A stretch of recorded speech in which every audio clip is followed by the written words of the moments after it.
Kalau tidak diadakan seperti ini, anak cucu kita tidak akan kenal tahun baru Islam. Bahkan orang-orang lebih merayakan tahun baru Masehi ketimbang tahun baru Islam. Terbukti jamaah yang dirahmati Allah, di zaman Nabi tidak ada tahun Hijriyah, belum ada. Di zaman Nabi belum ada tahun Hijriyah. Itu makanya Nabi SAW lahir itu dikenal dengan tahun gajah. Belum ada tahun 1 Hijriyah, 2 Hijriyah, 3 Hijriyah, belum ada. Sampai Rasulullah SAW meninggal dunia, digantikan oleh Abu Bakar As-Siddiq, belum ada tahun Islam.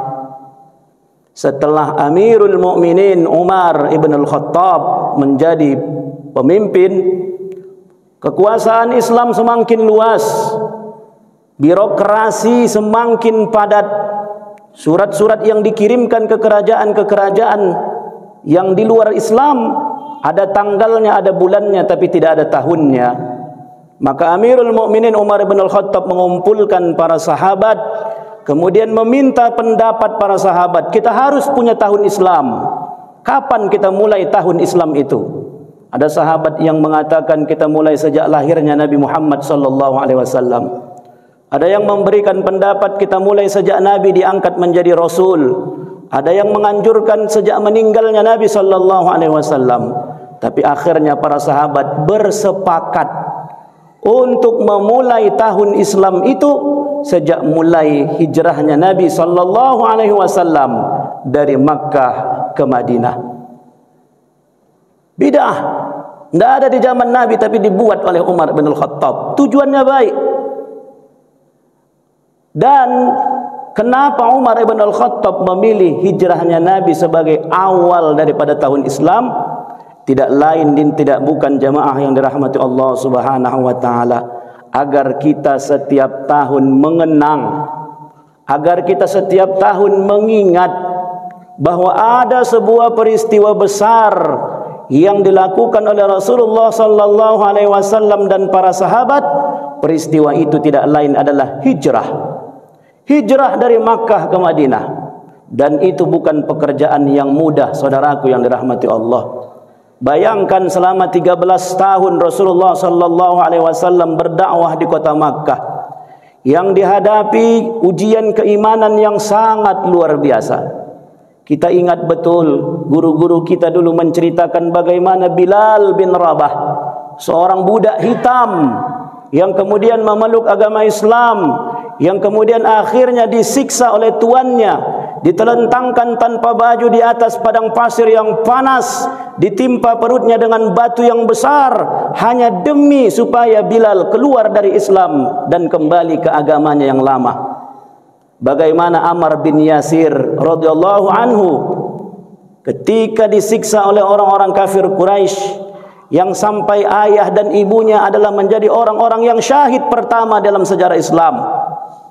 Ketika ibu dan ayahnya mempertahankan diri untuk tetap beragama Islam, dipaksa, disiksa oleh kafir Quraisy supaya pindah kembali kepada agamanya yang dulu, agama jahiliyah menyembah berhala. Akhirnya mereka pun harus mati syahid.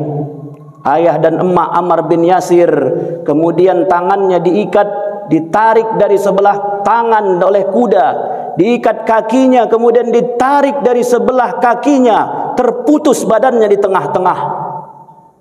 Itu yang dihadapi oleh orang-orang beriman pada mula-mula ajaran Islam ini disampaikan. Umar bin Al-Khattab ingin mengingatkan kepada kita bahwa jamaah yang dirahmati Allah Subhanahu wa taala, ujian keimanan itu berat. Kalau kita pada hari ini alhamdulillah, tak ada pala sampai begitu kali kita yang mengujian keimanan kita. Kita pada beragama pada hari ini sudah cukup tenang, mau ke masjid aman, tidak ada yang melarang kita untuk beribadah, mau bikin tablik akbar sebesar apapun boleh, mau melakukan ibadah macam manapun tidak ada yang melarang, negara menjamin keamanan kita beragama. Maka ujian keimanan kita pada hari ini tentu tidak seberat apa yang dihadapi para sahabat, tapi tentunya tidak kalah ngerinya dengan apa yang dihadapi oleh para sahabat dahulu. Oleh karena itu jamaah yang dirahmati Allah, Allah Subhanahu wa taala berfirman, Ahasiban nasu ayyutraku ayyaqulu amanna wa hum la yuftanun. Apakah kalian akan mengira kalian akan dibiarkan mengatakan aku beriman kepada Allah, tapi kalian belum lagi mendapatkan ujian dari Allah Subhanahu wa taala. Saudaraku yang dirahmati Allah, ketika kita mendapatkan cobaan, ketika kita mendapatkan musibah, ujian yang berat dalam hidup dan kehidupan kita, yakinkan dalam diri kita bahwa sungguh ujian yang Allah berikan bukan berarti Allah benci kepada kita, bukan berarti Allah tidak senang kepada kita, tapi justru ketika Allah Subhanahu wa taala masih menguji kita, atau mungkin Allah masih mau menegur kita. Innallaha idza ahabba 'abdan ibtalah. Sungguh Allah apabila sudah cinta kepada seorang hamba, maka Allah akan buktikan cintanya dengan memberikan ujian kepada hambanya. Jadi oleh karena itu jemaah yang dirahmati Allah Subhanahu wa taala, naiknya level keimanan kita adalah ketika kita lulus menghadapi ujian yang diberikan Allah Subhanahu wa taala. Ketika kita mampu menghadapi ujian itu dengan ketenangan dan semakin dekat kepada Allah Subhanahu wa taala, maka akan semakin dekat dan tinggi derajat kita kepada Allah Subhanahu wa taala. Namun tidak sedikit di antara hamba-hamba Allah Subhanahu wa taala yang ketika mendapatkan ujian justru tidak tahan, bahkan dia mengeluh, "Mengapa ya Allah, berat kali ujian yang kau berikan kepadaku, kenapa mesti aku ya Allah?" Mengeluh. Padahal ujian yang Allah berikan tidak lain adalah sebagai bentuk rasa cintanya Allah Subhanahu wa taala kepada kita.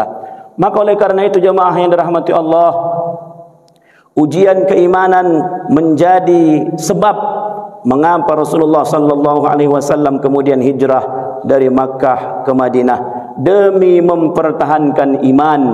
Akhirnya Rasulullah sallallahu alaihi wasallam hijrah bersama para sahabat, meninggalkan kota Makkah yang sangat ia cintai menuju kota Madinah Al-Munawwarah, tidak lain demi menyelamatkan iman.